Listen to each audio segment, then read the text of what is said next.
Ladies and gentlemen of Hashtag Nation, welcome back once again to our quick hit series where we talk about the Buffalo Bills signings in the 2025 offseason. And we mentioned multiple times that this is our 13th offseason with the Buffalo Bills, tying us for a league record. With who? I don't know. But coming up, we have our last of our discussion of some of the Buffalo Bills signings, locking up some key players, some foundational players that they have. Terrel Bernard signing a 4-year, $50 million deal. And we're going to sprinkle in a little bit of Michael Hoyt as well. Talk to you about that signing as well. I like the fact that the Buffalo Bills, and as we talked about on previous episodes, you extended your QB, you locked up a defensive end, you locked up a wide receiver, you got another wide receiver, and now you decided to get a bargain defensive end and lock up your captain that is supposed to be calling the shots there in the middle. I talked to a few individuals this week and they were saying that the $50 million was a little too steep for Bernard. We could talk about it tonight. I'm going to start with Paul on this one. Paul, Bernard being locked up after you let a former first round pick go to the Bears for $72 million. Do you like the signing? Do you not like the signing? Do you think the Buffalo Bills are done trying to get linebackers at this point? What's your thought on this? I mean, you're getting a guy, Michael Hoyt, who's what, 27? Yeah. Like, are we really stretching here? Like, this is the year you want him. Like, everybody knows that. And again, like, let's call it what it is. Like, the Rams have him listed as a linebacker, but that's probably not the position he's going to play at 6'4". So was Von Miller, though. That's right. Yeah, exactly. But you're not getting a super well accomplished player, but you also have a contract you can easily get out of. You're trying to buy a guy in what you feel are his physical prime years. He was a calculus tutor when he was at Brown. Like, this guy just screams McBean, he just absolutely screams McBean. Did he wrestle? Tell me he wrestled. I'm still trying to find it. I'm still trying to see if he did. We got to get Omaha on that. Yeah, we got to get Omaha, the stat monkey. Let him out. Throw a beer at him. He'll be fine. But again, like, these are the types of signings that you just kind of expect the Bills to make, right? Like, they have a lot of holes to fill here. They have an awful lot. So you're going to see these, contracts of, like, everybody thinks the legal tampering period is going to just rain down superstars. No, you walk away with Josh Palmer and Michael Hoyt. This is what you get in Buffalo.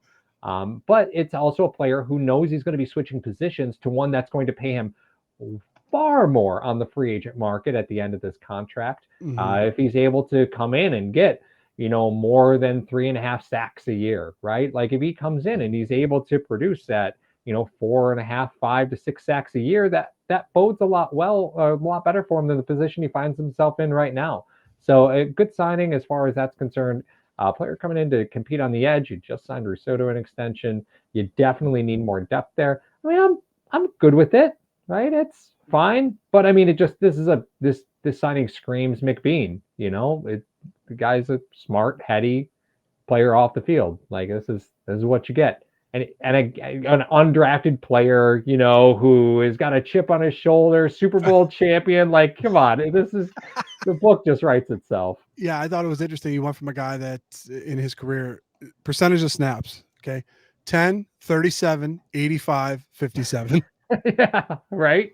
I mean, he's played. All right, Joe, what do you think about the signing of that and Bernard along with it? Looks like he played basketball as well, but I don't see anything about wrestling. Unfortunately, so that would just be like the perfect fit, though, right? If he did. God. So, as far as the Hoyt deal is concerned, you need to continually improve on that defensive line. We talked about it a little bit, how before the signing, the Buffalo Bills only had 3 defensive ends, so we knew that they had to address it in some way, shape, or form. And just because they have this signing, I don't think that the Bills are done at the defensive end position either. And we all know how McDermott loves to have rotation at defensive end sometimes too. So we'll see where he fits, like you just mentioned about his percentage of plays, playing time in his first 4 seasons. As far as Bernard is concerned, you spoke to someone who said 50 million might be a little too much. Well, only 25 of that is guaranteed. So you cut that in half and say only 25 of that is guaranteed. We'll see exactly how the rest of that money is spread out throughout the 4 years. We know how Bean likes to have that void year halfway through as well. So we'll see what can be voided potentially. Personally, when Terrel Bernard came onto the scene, we all remember it wasn't even that long ago. Just lost the guy that you guys were just talking about in Edmonds, and everyone was a little concerned about what Bernard brought to the table, and he came on fast, and everyone fell in love with him really quickly. Unfortunately, then he got injured, and injury has kind of sidetracked his career and his development a little bit. Not sure, and I think that's why the 50 mil seems like a lot to pay for someone who we're still not 100% sure what we're getting on a week in, week out type basis. And that's a scary prospect, knowing that we're paying a guy like that much money. But you need to lock up that middle linebacker position, and you'd rather lock that up now and then potentially lock it up later, because this could be a feast and famine type situation. He can come out next year and be a baller all year long, and then you're happy you got him at a cheaper rate. Or he can come out next year, and unfortunately injuries might derail him again, or he might not be, in tune with what the defense is doing right away, get off to a rough start, and then it looks bad. So this could go either way. I like it simply from the aspect that you need lock up middle linebacker, and you want to do it with someone who knows the defense, who's a little comfortable. Well, yeah, and Mar, like we talked about this a little bit, a little bit off the air. And I think it's, you take a look at the Bernard extension, and of course the next thought is, well, what about Milano, right? Does the Bernard extension impact Milano? And sometimes it's a tit for tat, right? Where you're looking at dollars and cents and you say, okay, well, I don't really know what I'm going to do here, right? When you lost Edmonds, I remember everybody just assumes Milano is going to take the dot, right? He's going to get the dot.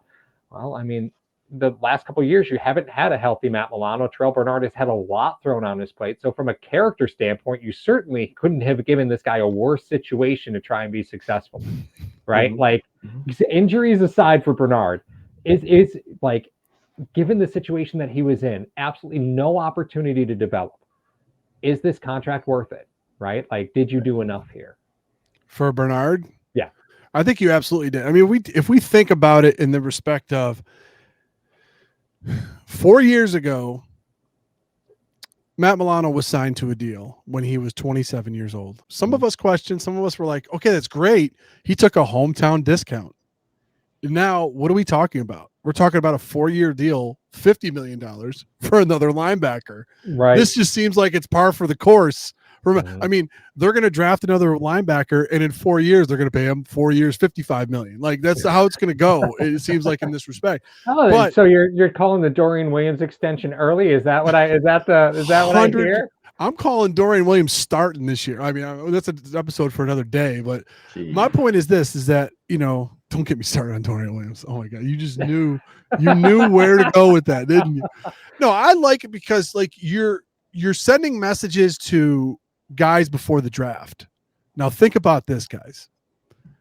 You signed Terrel Bernard, who's a 3rd round pick. You signed Greg Rousseau, who's a 1st round pick. You signed Khalil Shakir, who's a 5th round pick. These are all guys you drafted. So teams that are talking to the Bills, or guys that are talking to the Bills at the combine that think, hey, we might think about drafting you. Now they see these guys taking care of their own that they have drafted and they have scouted. No matter what round it is. You took care of Spencer Brown last year. You're taking care of Josh Allen. You took care of all of these guys that were your guys that you drafted. Players look at that and they say, listen, that's an organization that takes care of their players. If you bust your tail for them, I want to play for that team. So you're also sprinkling in, though, like you always have to, even though you're up against the cap a lot of the times, you're sprinkling in those role guys that could be really good. Like Hoyt, what could you do with Hoyt? Okay, you get in a 3rd long situation. You don't put him on the edge. You put him on the inside. And he's going to beat that guard off the line every time. So he has that versatility to go inside for you if you want him to. but he's mostly going to be primarily an edge rusher tagged as an outside linebacker, unfortunately. But this is the things that the Buffalo Bills have been able to do to have this sustained success, albeit they haven't gone to the bowl yet, but you're having 10, 11, 12 win seasons because of this formula that's been laid out by Brandon Beane.